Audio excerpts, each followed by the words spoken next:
Alright, Halos, welcome back. How's everyone doing? We are once again in Final Fantasy XVI, of course, and we are finalizing our Things Fall Apart mission here. Aid Dalamel in the... what does it say? Defense, I guess, right? In its dilemma. Okay, gotcha. So let's go ahead and, yeah, let's talk to our boy here. It's been a second. Lubor. Hey, Looks a mess here. your new companion appears much more formidable than your uncle. Should I be worried? You haven't been introduced. Jill, Clive has told me much about you. All lies, I'm sure. Your Stolas said that Dalamil has a bandit problem. Indeed. Although, you're a little late. They left with our food and guild days ago. Any idea where they went? The desert's a big place. Your guess is as good as mine. But the fact is, I have more immediate concerns.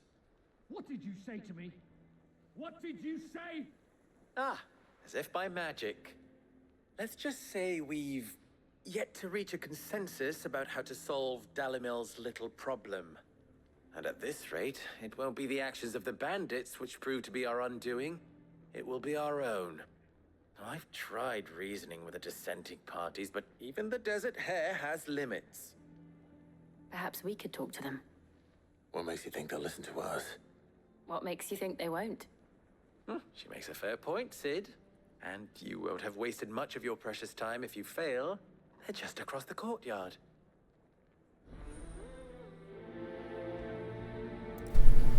Alright, down the rabbit hole. Suppose we just follow the shouting. That one says locked. That's interesting. Where are we heading? Oh, right here, of course. This is the final sting. Forgot this place had a name.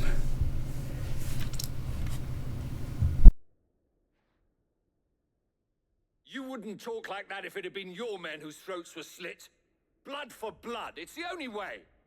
We hire mercenaries and have them mount the bandits' heads on our walls as a lesson to the rest. And what happens when those mercenaries are slaughtered like your men? Are you going to hire more? We're better off using that coin to buy food and supplies. If we hire mercenaries, the only thing we're buying is the bandit's ire. And you cannot fill empty bellies with that. Do you hear me? But what happens when they come back? Maybe it'll be your throat that's slit. That's enough. Both of you. Any more of this and I'll throw you out myself. Come back when you're ready to talk like adults. It seems this place is very prone to have brawls or fights in it. Not gonna lie. Victor. What's he doing here? Ah, good question. Sid. And Lady Jill. What brings you here? I was about to ask you the same thing. Costness is in chaos, and the markets have all but ceased to operate. The Briar's Kiss here in Dalamil is the only place I can reliably obtain supplies. I was here to do just that when Master Lubor told me of his troubles. He thought I might be able to talk some sense into these fools. But if you're here, I suppose his patience must be waning. Who are those people?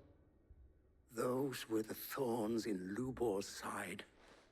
And the reason this place might be headed the same way as Costness. It's these accursed skies. The darkness is enough to drive a man to madness. Or an entire city, for that matter. We're still working on the skies. But in the meantime, perhaps we can find a solution to Dalamil's problems. I hope so. For all our sakes.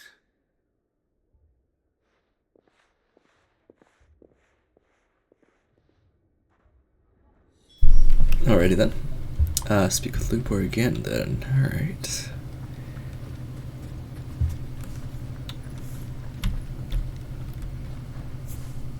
So, you see my predicament?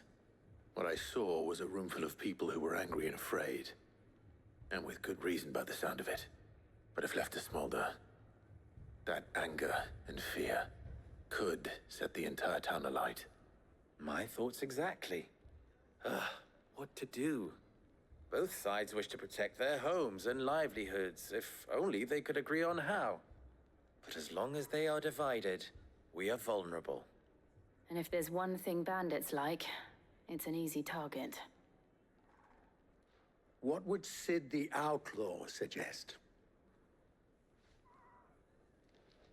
Well, if it were my namesake, he'd let them choose for themselves and be on hand to pick up the pieces when it all went wrong. That sounds like a recipe for disaster. A recipe for disaster is precisely what it is.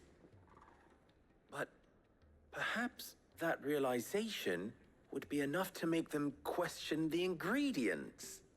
While it's plain neither Konrad nor Natalie will countenance the other's proposal, it may still be possible to make them doubt their own. Before presenting them with a third option. And that would be? To pool our resources and save the city ourselves. Why fight each other?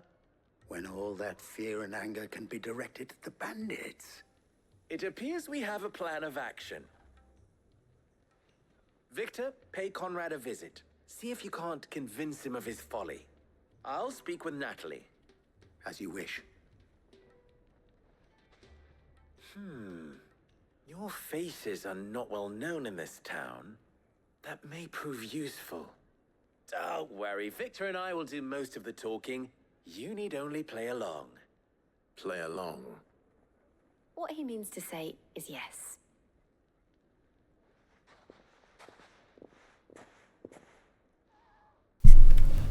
Alrighty.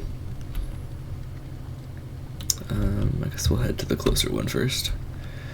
We'll recruit Konrad, Konrad. and then Natalie. Your own city guard. With you as captain.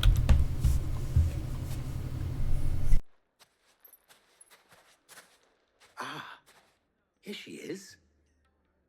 The Lady of the Spear herself. Konrad.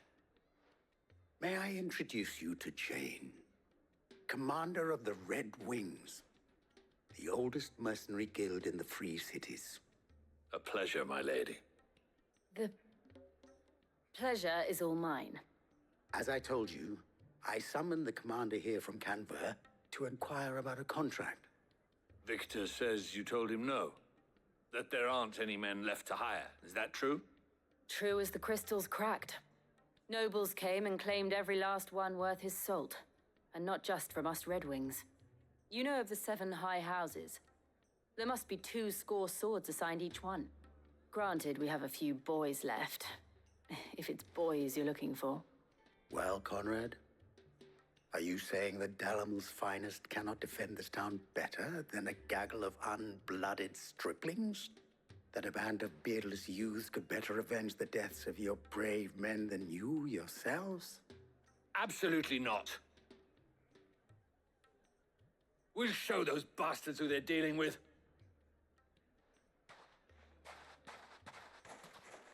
I can't believe that actually worked. Konrad's not what you called the brightest candle in the crypt.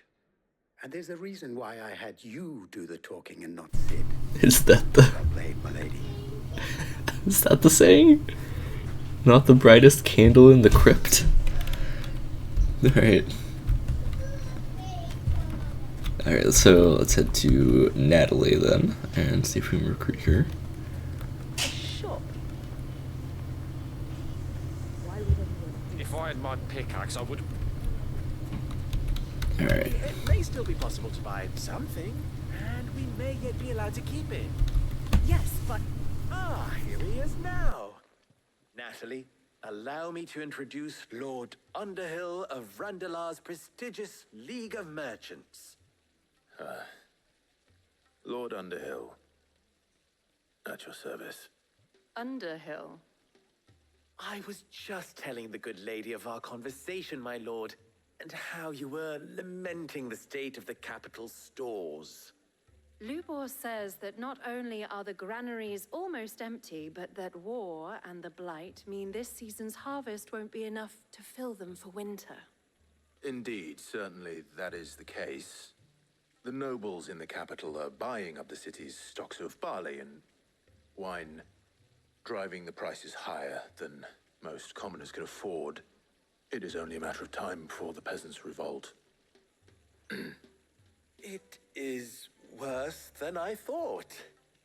If what Lord Underhill says is true, I fear we have little hope of supplementing our stores, meager though they regrettably are. And while I applaud your endeavors to dissuade our more bellicose citizens from seeking vengeance, I sense Konrad is not wrong in his assessment of the bandits' likely return. Which means that now, more than ever, we will need to secure what little we still have. Food, weapons, herbs, everything. If our humble town is to endure not only this hardship, but those that are certain to follow, we must stand united. All right. If it will help to protect my home, I'll do it. But you needn't have gone through this charade.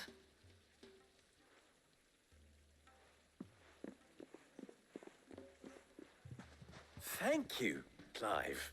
Your performance was nothing if not workmanlike. She saw right through it. No, I didn't say it was good, merely that it produced the desired effect. Now, my scouts should be returning shortly. Meet me back at the Briar's Kiss, and we shall see what we face. All right. Not convinced our roles in this ruse were entirely necessary. I don't know. Konrad seemed quite taken with you. Mummy? Quite the actor, it would seem. I'm ruined. Or actress, I suppose. Good news, Sid. Both Konrad and Natalie have somewhat gracefully accepted their new roles. With time, they may even learn to. Time no longer appears to be the luxury it was before lunch. I take it your scouts found the bandits. Technically, it would be the bandits who found my scouts. It appears they march for Dalimil as we speak. All of them. You're not serious. They don't just want food, they want the whole damn town. Yeah, we can fight him off. I'll do it solo. I have a favor to ask. I'm told the bandits march in two groups, one from the south and one from the desert, in a move doubtless intended to stretch our already gossamer-thin defenses. Very well. Jill and I will meet those from the desert. But what of the rest? The rest, my friend, the city shall fight. Together. The stakes, I concede, are high. But if this does not unite Dalimil, nothing will. That is a lot of faith to put into those who had their hands around each other's throats but a moment ago. Then it will be for us to see that their hands are kept occupied. And I do mean us. I thought you might say that. We'll hold them off for as long as we can. And we will do the same.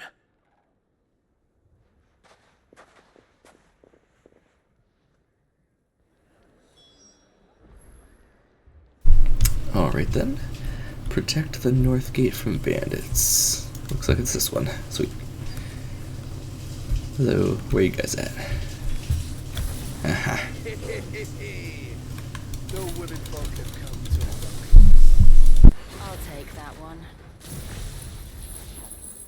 It's all yours.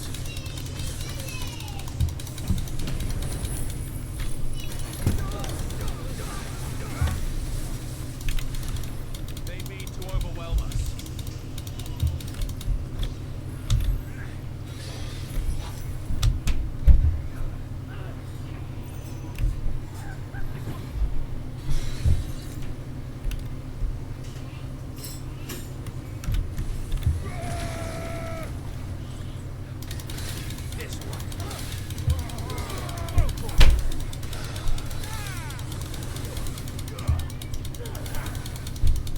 Alright, that was interesting. First time we used that ability.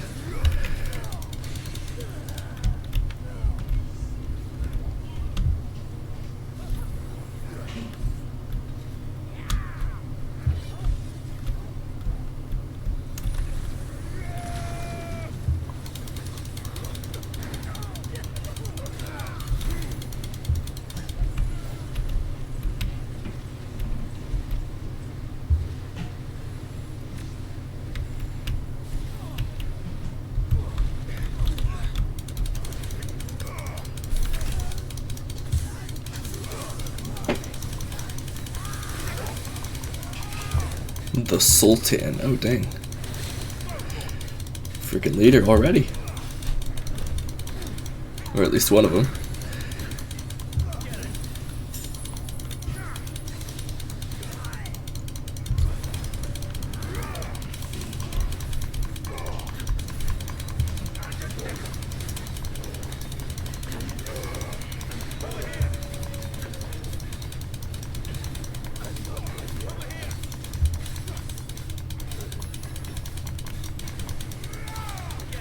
Ooh, poison mist. That was interesting.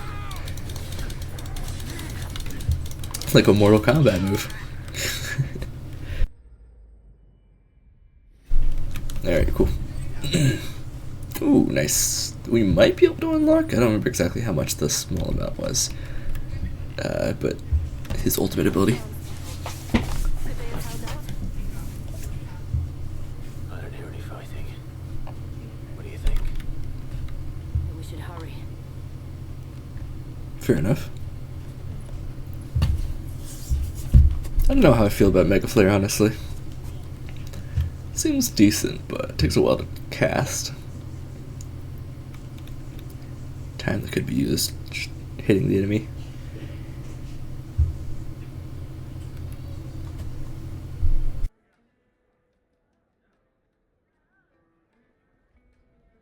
Natalie, I owe you an apology.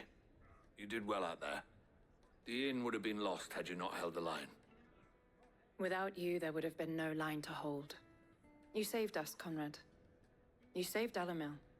We all saved Dalimil.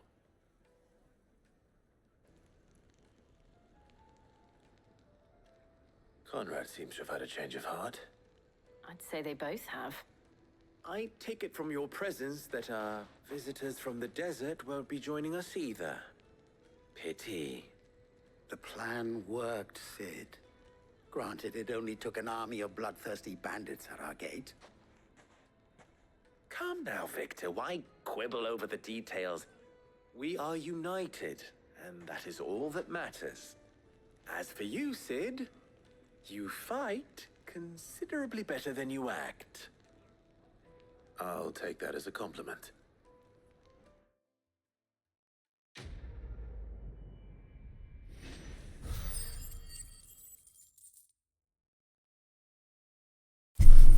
Alright, down the rabbit hole is done. Oh my gosh, 500 ability points for that, by the way. I don't know if that was just like the whole, all three of them being needed, but wow. Let's go and put Otto's mind at rest. Yes, let's travel to Otto. I do want to spend those ability points real quick though, if it'll let me before we talk to him. Yeah, it will. Cool. Okay, let's unlock this Giga Flare. Looks cool. Bahamut's ultimate, and then what's up, lights. I wonder if we can charge it quicker by upgrading it. Probably not, to be honest, but we'll see, I guess. Impulse is pretty cool, actually. I think we'll just save our ability points for now for the rest of it. But let's swap one of these out. So I do like the Impulse, actually, but I kind of am interested in the Flight Breath as well. I think we'll swap out Impulse for now. We'll do a Giga Flare there, and then we'll swap out them a little bit more if we feel like it. But yeah, let's talk to Otto real quick. I was wondering when you turn up. Hellos from all our friends thanking you for your timely intervention. How is it you always manage to arrive at just the right moment? Luck, I suppose. Any word on the rest of the realm? Let's see. Storm's still crying out for mother crystals. The nations are still in chaos. And the skies are still the color of a kick in the kidneys 2 days on. So, Right. Clive, we knew this was going to happen. Well, not the bleeding skies part, but you take my point. Now's not the time to second guess yourself. Now's the time to visit the infirmary. Talia says your brother's awake. Thank you, Otto. Oh, sweet. That sounds great.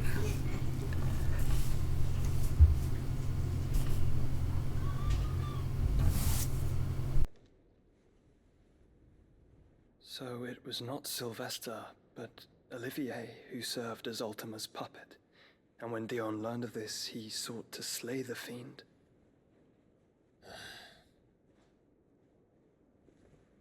Only for his father to take the spear that would have freed him. Enough to drive a man to madness. Small wonder he hasn't stirred. I would be afraid to wake. Had I but reached out to him sooner, warned him of the threat Ultima posed.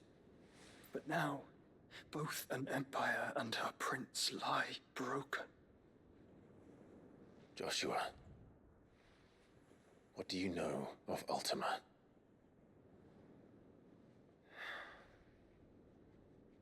Very little, I'm afraid. Despite my best efforts. 18 years ago, as I lay buried beneath the rubble of Phoenix Gate, 'twas not death who came for me, but another. And it was while in my rescuer's care, I first heard of Ultima. I've been chasing his shadow ever since. Ultima is driven by some deep, dark purpose, and for whatever reason, it would seem you are crucial to his designs. He will stop at nothing to have you, even if that means toppling an empire. But why me? What possible use could I be to such a creature? That is one of many answers that have eluded me. Yet, I am certain of this. It is not mere chance. You were chosen for a reason. All dominants carry within them the might of an icon. Nigh limitless power that is at once acutely limited. I wield fire, and only fire. And I only ice. 8 wardens for 8 elements. But you, Clive. You are different. You're special. Your abilities begin with the flames of Ifrit. But they do not end there. The fact Ifrit can even exist goes against everything we thought we knew of dominance. Perhaps Ultima has been waiting for one such as you, whose potential is truly limitless. I've encountered that thing several times now. If it or he, as you say, needs me, why hasn't he claimed me as he did the boy?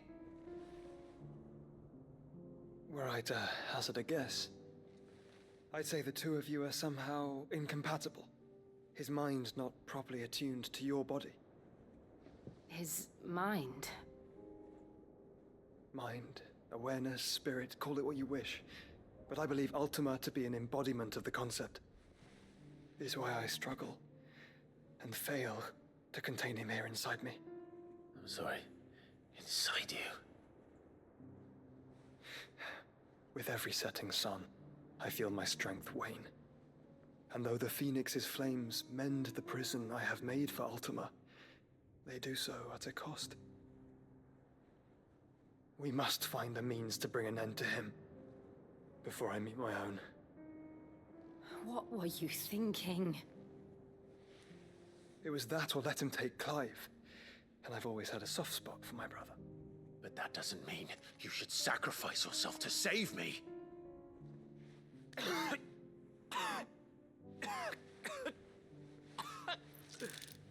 Joshua. Clive, it's Gav. There's an army of Akashic at the gates of Canver.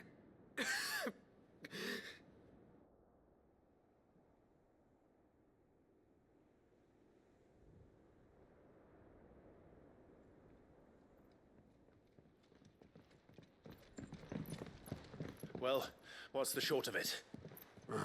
Tyre told you. The capital of the Free Cities is under siege by an army of monstrosities. The city guard are doing their best to stem the tide, but numbers ain't on their side. What of Lord Byron and Mid? Were they able to escape? No, but they're all right for now. They're hiding with Gav at midship. We have to get them out of there. And we shall. Otto, prepare a Stolas. Tell Gav to stay exactly where he is. Understood. Vivian, what's the swiftest route to the Free Cities? That sounds like a question for the map. Look here. This road, through Tabor, should provide the least trouble. Good. What a coincidence. Tabor is exactly where I'm bound. Joshua, Bed is where you should be bound. You don't think I told him the exact same thing? Were Tyre not such a talented healer, I would surely have been inclined to agree. But, thanks to her ministrations, I feel I may safely rejoin my attendant, who was to wait for me in Tabor if we became separated. All right, we travel together. Clive. If he stays close to me, he'll be fine. Thank you, brother. I'll look after him.